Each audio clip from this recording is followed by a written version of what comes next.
Hi everyone, Radhe Radhe. So today we're doing chapter 3, verse 40, and this is a continuation of the question that Arjun had asked Bhagwan Sri Krishna in 3.36. Oh, I have hiccups. Excuse me. So, yeah, it's a continuation. So the question was, why are we so compelled to sin, even though we know it's wrong for us? And so Bhagwan Sri Krishna has been answering that in 37, 38, 39, 40, 41, 42, 43, which is where the chapter ends. So, yeah, let's get to the verse. And let's all sing it. Let's sing it together. If you want to pause it, you can pause it, but try to get to a place where you can sing it as well. Yeah, because it's really nice. Indriyani मनोबुद्धिर् अस्याधिष्ठानमुच्यते एतैर्विमोहयत्येष ज्ञानमावृत्य देहिनम्. I'm hiccuping a lot. Okay, so the translation is: the senses, the mind, and the intelligence are sitting in the places of this lust. Through them, lust covers the real knowledge of the living entity and bewilders him. And this is very profound, I think. Okay, so let's do the word by word and then I will get to that. Indriyani manobuddhir. Indriyani, the senses, indriya, senses, mana, the mind, buddhi, the intelligence. So the senses, the mind, and the intelligence. Asyadhishthana mujyate. Asya, of this lust, adhishthanam, sitting place, uchyate is called. So, the senses, the mind, and the intelligence are the sitting places of this lust. Adhishthanam, that's where it sits, the sitting places of this lust. Etair vimohayatyesha. Etair, by all this, vimoha bewilders, vimoha like attracts you. Moha is attracting. And Esha, this lust. So this this lust bewilders by all the senses, mind, and intelligence. Through the senses, mind, and intelligence, Jnanam Vritya Dehinam, knowledge covering of the embodied. So this knowledge is covered. So through them, the lust covers the real knowledge of the living, embodied living entity and bewilders it. Through the senses, mind, and intelligence, lust covers the real knowledge and bewilders him. Okay, so I read all the commentaries. I really like the Swami Mukandanand commentary, so I'm going to go straight to that. So, by revealing the locations where this lust resides, Sri Krishna now indicates that there is a method of controlling it. The fortress of the enemy must be spotted before one can lay siege on it. Okay. The senses, the mind, and the intellect are places from which lust exercises its dominion over the soul. Under the sway of this lust, the sense objects are desired by the senses. The senses infatuate the mind misleads the intellect loses its discriminatory powers. It makes sense, right? When I really want something, have you ever experienced that? When you really, really, really want to have that cake or that cupcake, then that's the senses, and then I don't really know the mind and the intellect difference. There's a different way of categorizing it, but I'm just going to go straight. I'm going to bypass the mind because I don't understand it very well. But don't we come up with all kinds of rationality as to why that cupcake is okay to have right now? Oh, it's healthy because it's a carrot cake, so it has carrots. Like, I mean, now I'm it's once in a while it's okay, and that once in a while happens to be every day or every hour. I'm exaggerating, but yeah, I mean, our intelligence just goes, and then later on we realize our intellect loses its discriminatory powers, and later on we realize. So in the case of cupcakes, this is a very simple example, and it's probably very easy to understand. But when it comes to I mean, things can get so complicated that I think many things that we do in our day that are not good for us, we come up with rationale, intellectual rationale as to why it's okay to do that, you know. So that when the intellect is clouded, the living being is deluded and becomes a slave to lust. Now, lust here again is the desire for material stuff like power, money, and all kinds of things, not just, yeah. So these instruments, the senses, mind, and intellect, are not bad. Of course, they're not bad, right? They were given to us for the purpose of achieving God realization, but we've permitted lust in its many forms to lay siege on them. So now we have to use the same senses, mind, and intellect to uplift ourselves. And in the following verses, Sri Krishna explains how to do that. Okay, so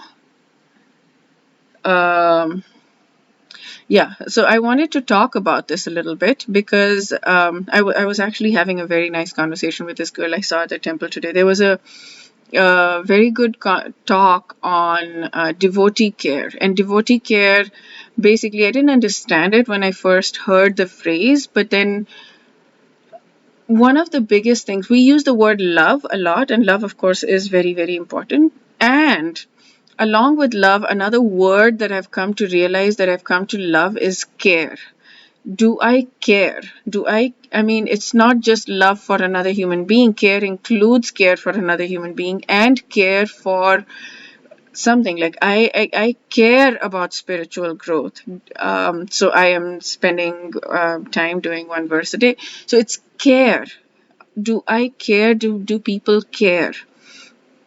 Um, what do you care about? What matters to you, right? So devotee care is, I like the phrase a lot because it's like, how much do you care? And they were talking about caring not just for not just for their spiritual growth, but like even the material thing. If somebody is ill, then it's going to be very difficult for them to really focus on spiritual growth because they're in pain, they're ill, they're not feeling well, or if somebody's under financial stress or whatever kind of stress they're in, it is difficult. So when you help people in even material ways, then it helps them in their spiritual growth.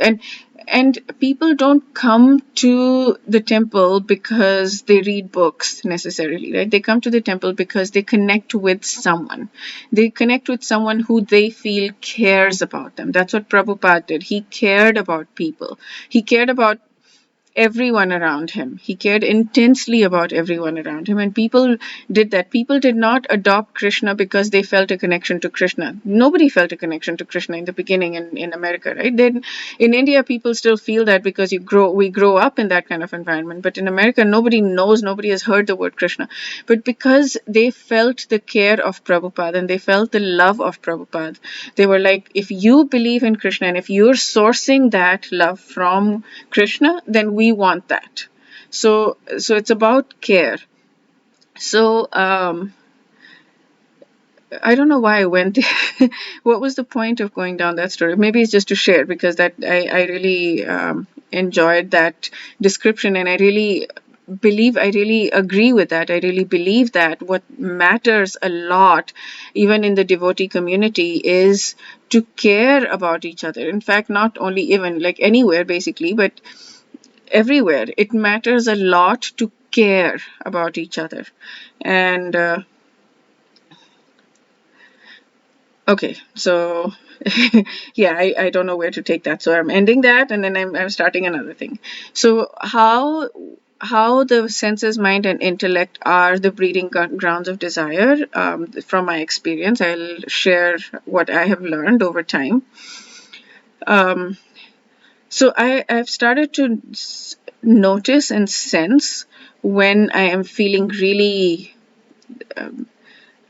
strongly clouded by this desire, by lust. I'm going to call it lust. It's not sexual lust, like I'm not talking about that, but lust as in just by maya, by this desire for something, this desire for maybe to be liked. Maybe these people will think that I'm cool. Maybe this person will think that I'm cool, or this group of people will think that I'm cool, or they will like me, or they will respect me, or any of that kind of stuff. And when I go into those modes, so when I'm not into those modes, I can feel when I'm not covered by this breeding ground of desire. I can feel myself be more authentic and be able to access God more and be able to, like, I find myself crying more often or tearing up or just feeling intensely grateful more often. And it's just a completely different energy to it. It's a completely different feeling. And then when I feel myself, when something happens and somebody, when I feel myself going down that road of, oh, this person liked me, or this person gave me a compliment, or something like that, or this person, validated me in some way, or this group validated me in some way, then I can feel myself almost leaving my body, leaving my presence. I'm using leaving my body because it's a term that I've used, so I don't know if that's necessarily true. But I can feel myself disconnecting from myself. I can feel myself disconnecting from God. And I can feel my ego come up. I have that experience of it. And in that moment, the prayer to God is, please help me be authentic. Please help me feel you. Please help me be connected again. Please help me be real. Please help me have humility. And then when I go back to that, and sometimes it's so difficult to do that. Oh my God, it's not easy. It's like, it takes a hold. It's like, it's so difficult to let go of that. And then I push. Sometimes I don't even push. It's like, it's so hard. But then sometimes I'm like, okay, just keep at it, keep praying. Please help me get connected. And then I will sometimes it takes days even to get back. But, and then sometimes it's just like, I really put an effort and I managed to come back. And then I can feel myself like, okay, I'm now connected with God. I'm not connected with this thing. So the reason I'm sharing this is, I would encourage you to, maybe you've already experienced that, and if you've experienced that, then let yourself feel that and grow in it. Let yourself sit in that and let it expand in you. Let it expand the connection to God. Let it expand, and the frequency with which you bring yourself back to to a connection with God. Let that expand, keep practicing it, basically, because the more you practice it, the more you're going to get there. Okay, yeah, that's what I wanted to share, and we're going to do verse 41 tomorrow. Yeah, so that's related to the senses, mind, and intellect being breeding grounds of desire and pulling ourselves back from it. It's possible. What I'm trying to say is it's possible to pull ourselves back from that and bring ourselves back to humility, back to authenticity, back to truth, back to our connection with God, back to the service attitude that, yeah, I'm here for you. You employ me, use me in whatever way you see fit. I am here for you. I am here to please help me learn how to love you, and please help me get bhakti. Please help me get Krishna prem, and yeah, and please help me build my love for you. Okay, yeah, we're going to do verse 41 tomorrow. Wish you all a very, very beautiful day. Radhe Radhe.